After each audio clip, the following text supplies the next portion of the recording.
안녕하세요. 인지입니다. 오늘은 직장인이라면 누구나 궁금해하는 주제인 직장인이 부자가 될 수 있는 5가지 방법에 대해 이야기를 해보려고 합니다. 제가 지금부터 이야기할 내용은 21년 동안 흑수저로서 직장 생활을 하면서 부자가 되기 위해 가장 중요하다고 느꼈던 것들만 5가지로 정리한 내용입니다. 물론 그렇다고 제가 지금 부자라는 의미는 절대 아니고요. 지금도 돈 때문에 힘들어 죽겠거든요. 우선 오늘 이야기를 시작하기에 앞서 구독과 좋아요를 먼저 부탁드릴게요. 직장인이라면 오늘 내용이 도움이 될 거라고 확신합니다. 일단 직장인이 부자가 될 수 있는 5가지 방법에 대해 간단히 요약한다면 첫 번째는 돈에 대한 자신만의 개념을 명확히 정립해야 합니다. 두 번째는 경제나 재테크에 대해 관심을 가지고 꾸준히 학습해야 되죠. 세 번째는 저축이나 투자를 위한 종잣돈이나 시드머니를 조기 확보해야 하고요. 네 번째는 돈이 되는 방향으로 과감한 이직도 할 수 있어야 합니다. 마지막 5번째는 지금의 회사에서 인정을 받고 승진을 통해 임원이 될 수 있도록 직장 생활에 올인하는 겁니다. 개인적으로 이 5가지 방법이 직장인으로서 작은 부자라도 되기 위한 가장 적합한 방법이고 가능성이 그나마 높은 방법이라고 확신합니다. 지금부터는 직장인이 부자가 되기 위한 5가지 방법에 대해 구체적으로 이야기를 해보겠습니다. 우선 첫 번째는 돈이나 부자에 대한 자신만의 개념을 명확히 정립해야 합니다. 사실 이 개념에서 수입과 지출에 대한 생각과 실행, 부자가 되고 싶다는 의지가 결정되죠. 그리고 만약 여러분들이 돈의 가치를 뼈저리게 느껴보고 싶다면 친한 친구나 지인에게 돈을 빌려보면 확실히 알 수 있죠. 게다가 누구에게나 공평하게 주어졌다고 생각되는 시간조차도 부자의 편이죠. 부자는 예금이나 투자를 통해 시간이 돈이 되고 많은 기회가 보이지만 가난한 사람들은 대출을 통해 시간이 이자 비용이나 부담이 되고 이로 인해 좋은 기회를 놓치거나 기회 자체가 보이지 않게 되죠. 슬프게도 세상은 원래 불공평하지만 특히 돈에 대해서만큼은 진짜로 불공평하죠. 송중기가 출연한 재벌집 막내 아들이라는 드라마에서도 그렇게 주인 대접을 받고 싶으세요? 그럼 다시 태어나세요라는 대사가 나오죠. 우리 같은 흑수저들에게는 이 장면이 가슴이 너무 아픈 대사고요.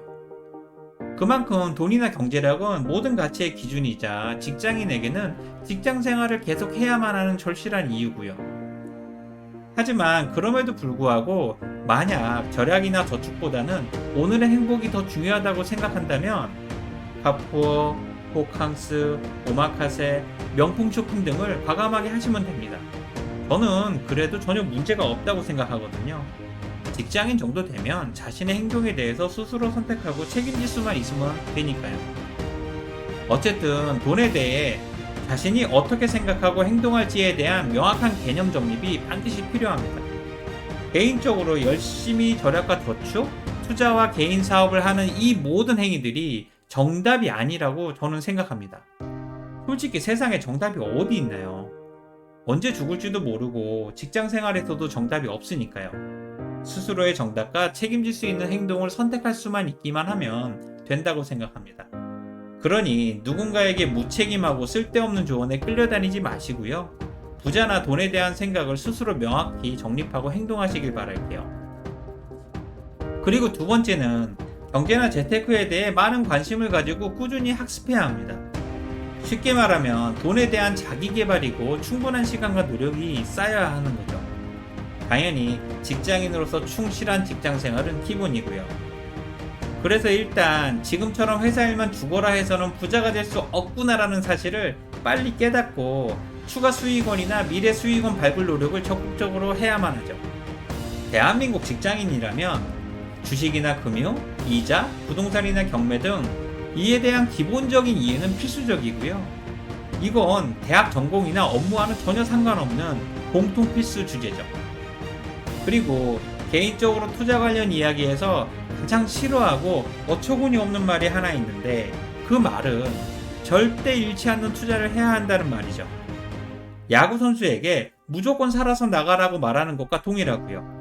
세상에 누가 자신의 돈을 잃고 싶겠습니까?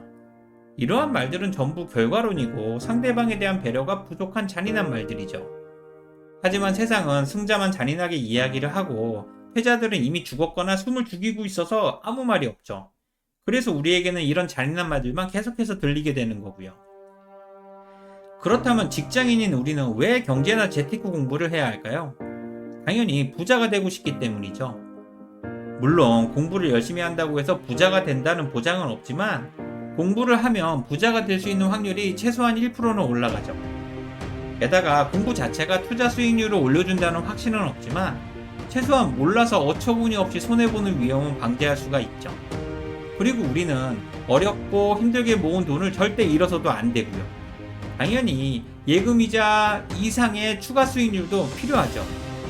지금 같은 인플레이션 시대에는 예금은 오히려 손해고 최소 인플레이션 이상의 추가 수익이 필요하고요. 하지만 안타깝게도 저와 같은 흑수저 직장인들은 어렵고 힘들게 돈을 모았기 때문에 위험에 따른 추가 수익률보다는 안정성이 훨씬 중요하게 느껴지거든요. 투자에 대한 딜레마는 사실 여기서 생기고 어쨌든 적은 금액이라도 직접 투자를 시작할 수밖에 없는 거죠.